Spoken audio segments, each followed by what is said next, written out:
Equation of projectile motion. ये हमेशा की तरह मैं बनाऊंगा वो जो मैं बनाता हूं पहले, y वर्सेस x। ये है हॉरिजॉन्टल अर्थ सरफेस, ये है वर्टिकल कोऑर्डिनेट, और आपने ऐसे लॉन्च किया ऑब्जेक्ट को with velocity u at an angle theta and it falls like this. हमें ये देखना है पाथ, इस पाथ का इक्वेशन क्या है। वैसे y वर्सेस x जो है, ये ग्राफ है उस इक्वेशन का जो मैं डेवलप करूंगा। ये ग्राफ है उस इक्वेशन का, और y वर्सेस x का जो ग्राफ है, y वर्सेस x का जो ग्राफ है वो पाथ भी होता है ऑब्जेक्ट का।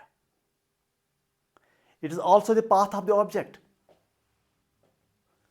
तो हमें y वर्सेस x का इक्वेशन निकालना है। y एंड x, इन दो के दरमियान जो कोऑर्डिनेट्स है, जो दो कोऑर्डिनेट्स है y और x, इनके दरमियान जो इक्वेशन है between y and x, we have to develop that equation, we have to derive that equation.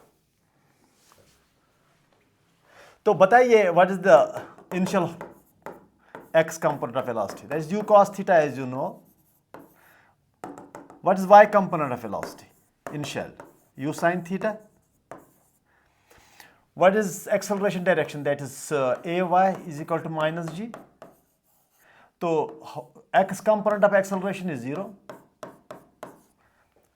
Y component of acceleration is minus g and x component is 0, because as you know the acceleration का जो direction है gravitational acceleration, that is vertically downwards, opposite to y direction। ये देख लो। अब मुझे चाहिए, देखो particle जो है, ऑब्जेक्ट जो है, that passes, that moves and moves and moves and moves and finally drops to ground।